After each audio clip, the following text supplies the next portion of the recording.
Welcome to Development Corridor today. Standing in for my best friend.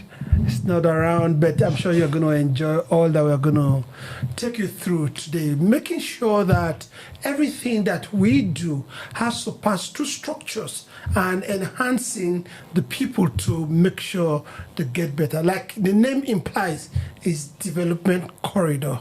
And having been with me today is Fatima and Ademola Odugbeson. You're welcome to Development Corridor. Thank you very much. All right. Fatima is the administrator of Foundation for Human Rights Capacity Development and Innovation. Am I correct? No. Okay. Foundation for Human Capacity Development and Innovation. Okay, Foundation for Human Capacity Development and Innovation. Thank you for correcting me. And Ademola is a member of the board of directors. You're welcome. Thank now, you there's very going to be a boot for kids. This, will I call it summer break or the ending of summer break?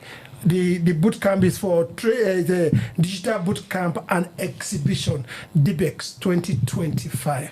Demola, tell me about this foundation and what it's aimed to change in the society.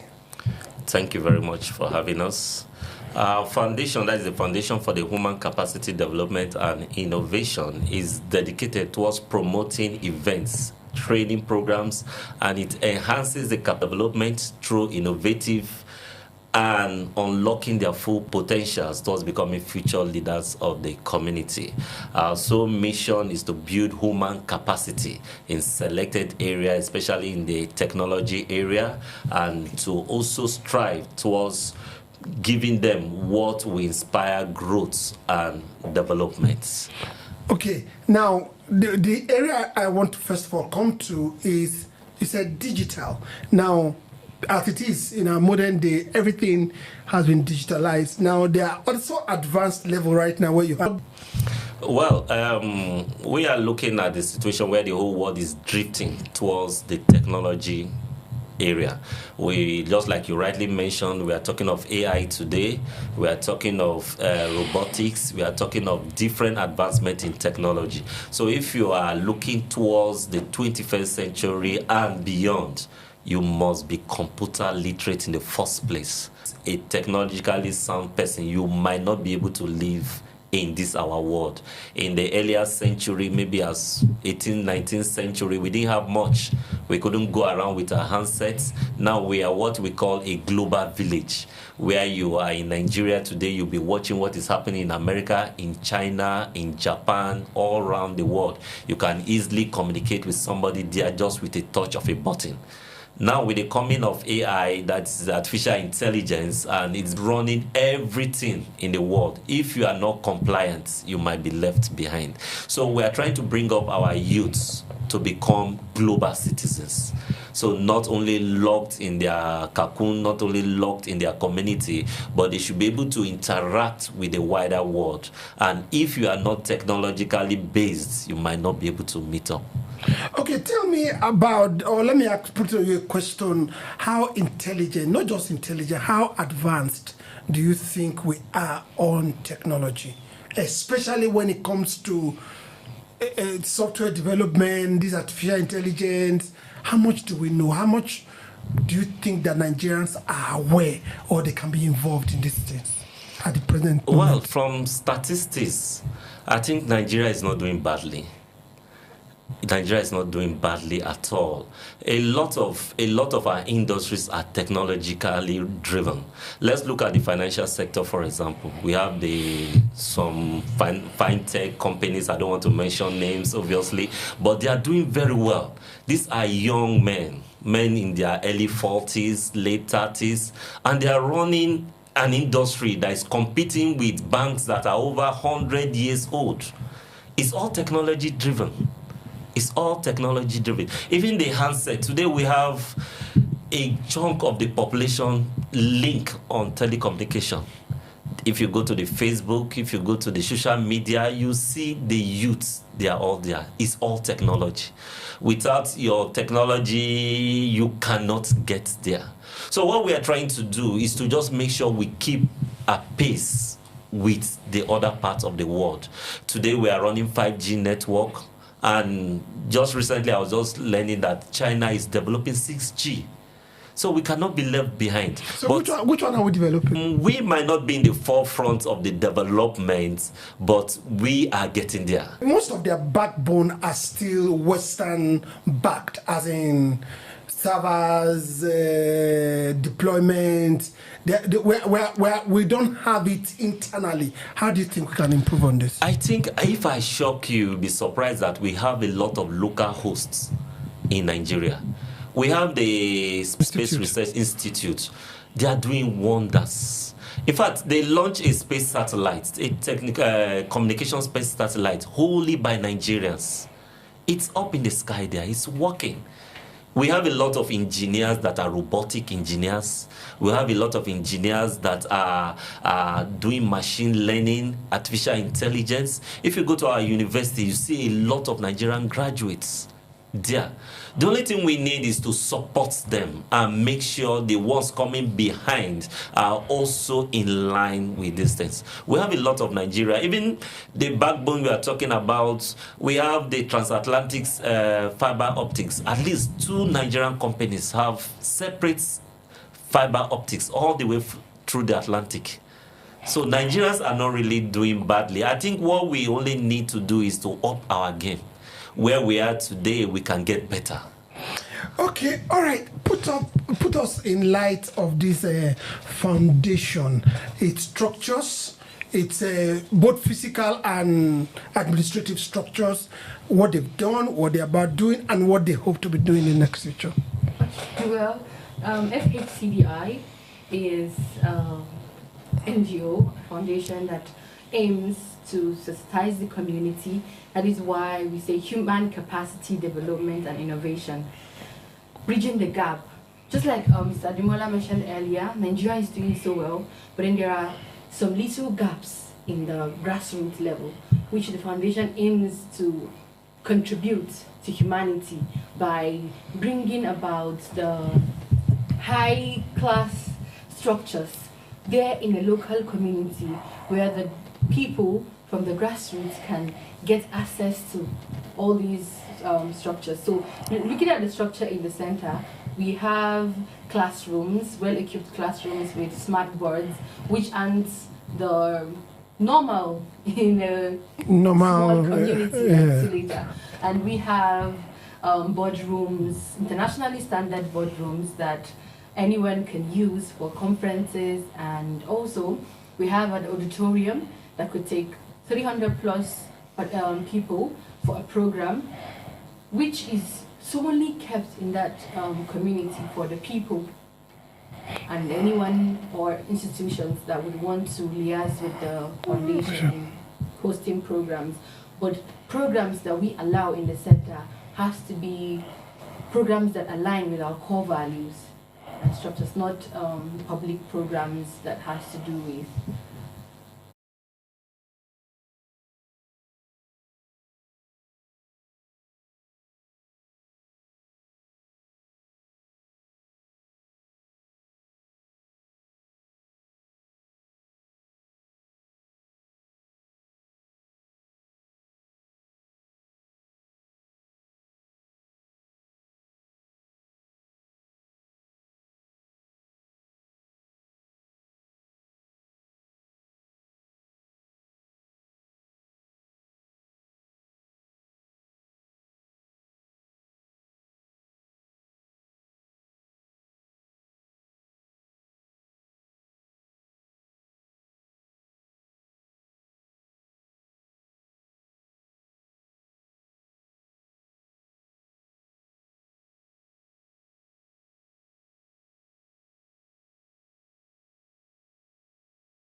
that come with a different ideology. You would want to know if you will be open-minded in learning, and it's not really for kids, like you mentioned earlier. 14 to 26 years old. Okay. Something like people that have finished secondary school, looking at the time frame is 6th September to 11th October. Schools are in session. But that doesn't stop the center. We have programs that have been holding during this summer break for pupils and students in secondary school, pupils in primary school. We teach them the basic skills of computer. They learn how to open folders, picture blocks. Okay. It's a small programming website for young children where they learn, and also we have this simulator app where these children can also assemble and disassemble computer system. That's the structure we kept for these young people. This boot camp is now the advanced level. Like data analytics, data science, software development, artificial intelligence, robotics, and the likes. Okay. Cyber security. Yeah, cyber security, cyber science. Okay. All right.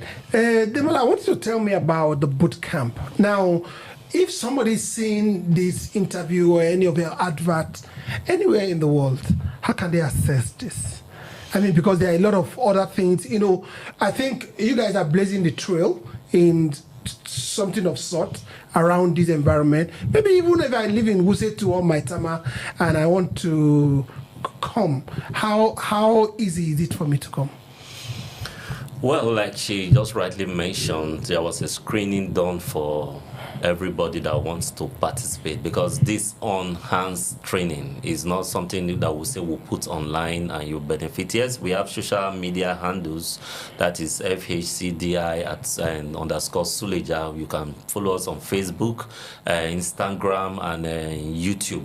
But you see, we want you to be on ground, whereby it's an on-hands training. When you are teaching somebody about building up a system, a computer, cyber security, you might follow better if you are on ground, whereby you have your system to yourself. And as the lecturer or the facilitator is teaching you, you can also do assignments there. That is an on-hands training. So it will be better if you could locate us. We are based in Suleja at number 9 Admiralty Street, Suleja there. If you can come over, or you can send us an email, chcdsuleja@gmail.com. You can also call our phone number 0807 695 5525. I take it again, 0807 695 5525. So you can just make a phone call, although now it's quite tight because the opening ceremony is going to take place on Saturday, where we have guests that are invited, and we do the opening ceremony, and the event is kicking off earnestly on Monday morning. So on Monday morning, we start with a leadership training, because we discovered that before you can excel in any aspect of your given endeavor, you must have a leadership skill. Leadership skill does not really mean you leading a group of persons. You can start by leading yourself. So to be a good leader, you must first of all be a good citizen.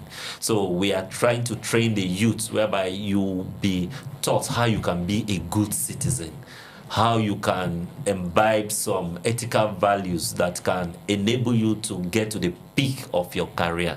So it has to be on ground. Yes, we'll transmit online on social medias too, but we want it to be on ground, where we can also monitor your behaviors. For example, if the class is starting by 8 a.m., we don't expect you to be coming by 9:30 a.m. That's like failing a test. Some values to be added to it. Has to be added to it. Yeah, so I think the topic is, the course is leadership and character development. Okay.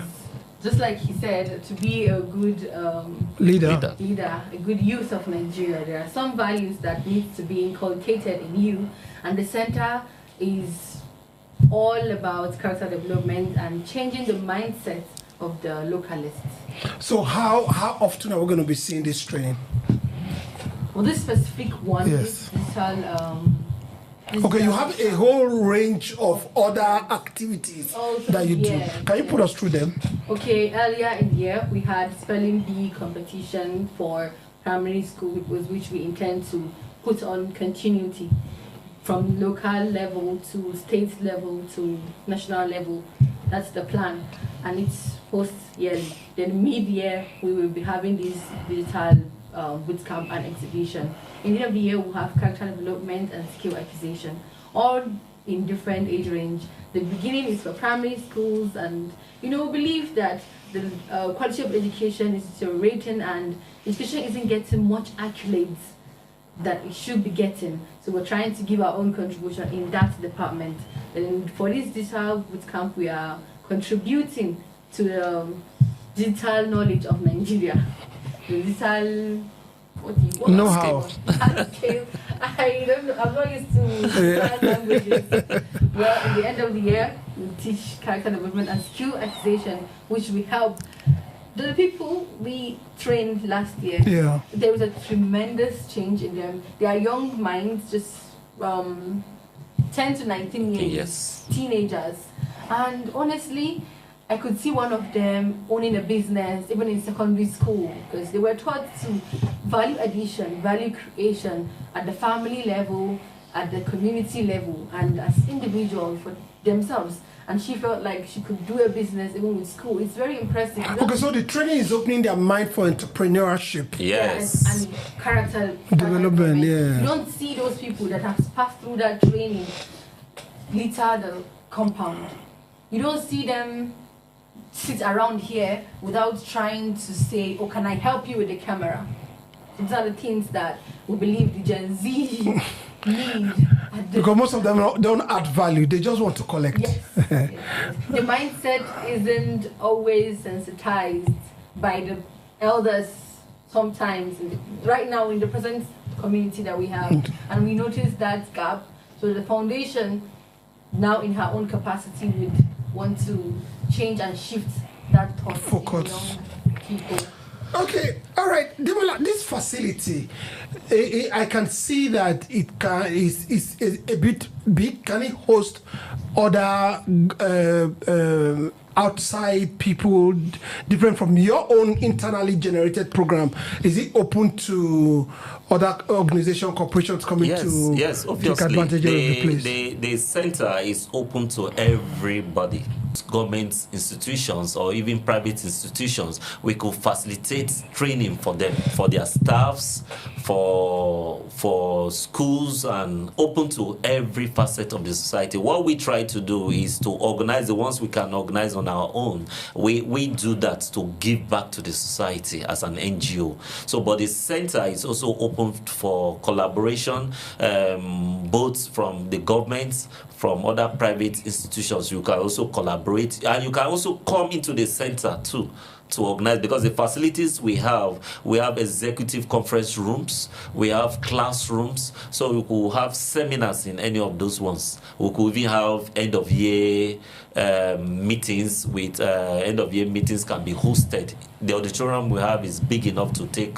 no less than 300 persons with all the state-of-the-art facilities. So if you have a conference, if you have end of the year meeting, you could also come over. And we have spaces for restaurants too. So when the executive come, they don't need to go to Mama Buka to eat. You can, in decent places within the facility where you can eat, and all the conveniences are all complete. And we boast of a 24-hour power supply, both from the gensets, from NEPA, and the solar panels. So we have everything complete for everybody to. So if we're having a conference there that spans maybe 2-3 days, there are other collaborators as well, maybe hoteliers and all that you can have. Yes. If you have as much as even 100 persons, we could make arrangement for your accommodation. If you are coming outside Suleja, there are decent hotels that could accommodate you just a stone throw from the center, because it's in the middle of Suleja. So we could have hotels that could accommodate as much as 100-200 persons, and that will be taken care of. Okay, Fatima, your last words. I mean, as you speak about this center, you are the one that's the administrator of this center, and for this particular program, you are the project coordinator. The kids that you're or the teenagers you're expecting, or the young people, the youth that you're expecting, how will you speak to them and increasing the anticipation of what they will get during this program? We have their mails and phone numbers, and honestly, the spirit is already pumped. Parents, stakeholders, everybody is anticipating the program. And honestly, what I would like to tell the participants at this moment is, this is a life-changing program that you're going to embark on, and you would look back and appreciate this moment, because why we even have that screening process is because we already feel like when people get things for free, they don't really value it. look at the value. But you can see the spirit in these people that we have picked, because they have gone through that screen. They know this is real business. They have seen the snippets of what they will be able to gain. So they are really ready to gain from it, and we are hoping that one day these participants will grow up and be able to compete internationally in this technological innovation outside Nigeria, because this is why the main aim of creating something like this is to open the minds of people of what they can achieve using technology. People can stay in the comfort of their homes and do great creations. All right, so address again so that our viewers can get to know. It is in Suleja. What's the address of the place and the phone number and your handles on social media? Okay, it is number 9 Admiralty Street, Konkoshi, Phase 2, Suleja, Niger State. Social media handles are FHCDI_Suleja on Instagram and Facebook. You can follow us for inquiries and whatnot. The phone number. Maybe Demola should help you with that. The phone number is 0807 695 5525. Okay. So the opening ceremony is on Saturday. What time? 6 September time. 2025. 9:30 a.m. 9:30 on the dot. No African time. No, we don't do that. Because we feel it's an excuse. Yes. African time is an excuse for indiscipline. Yes. It's all right. 9:30 in Suleja on this Saturday. That's where the opening ceremony will begin. I think you should come take a look at the place and see how your children, your words can get technologically after. You know, most of the time, the moment you finish from secondary school, everybody just wants to go into the university street. But there are times where people need some innovations and think about what they really need to do. Well, my founder used to say, Rear Admiral Hamza Ibrahim used to say that he wouldn't encourage very young people. You know, after secondary school, you see someone graduate secondary school at 16 years, 15 years. He wouldn't encourage one to just dive into the university. Use a year or so to learn a skill, do something, and you will be very much engaged and do better in that university. And I really think deep about it. It really makes sense. Had you used that year, you'll be very busy, and to cope a lot of indisciplines happening in the universities, because you have already been a little bit nurtured in the secondary school. Yeah, and you're even accessing money. You're getting money in the university, so you'll be useful to the society before you get into the. I think that's a great idea, because most of the time, even in developed countries, you see kids when they finish high school, they spend like 2 years, you know, working, learning a skill before they go to college. They're eligible to go to college only at 19. It's only here we see eligibility of college at 15, 16 and all that. And we're still fighting it, you know, and all that. What's the rush? Exactly. People finish that university without even getting a job, because we are all saturating the job. Not even knowing what they want to do. Do you understand? Because university education is just most of the time theory, you know. But when you learn the practical part or aspect of what you do, you'll be more useful in every situation. All right, come this Saturday, we'll be right there at HCDR. Okay, okay, all right. Thank you for coming, Demola. And thank you very much for having us. Fatima, thank you for coming. All right, we'll see you.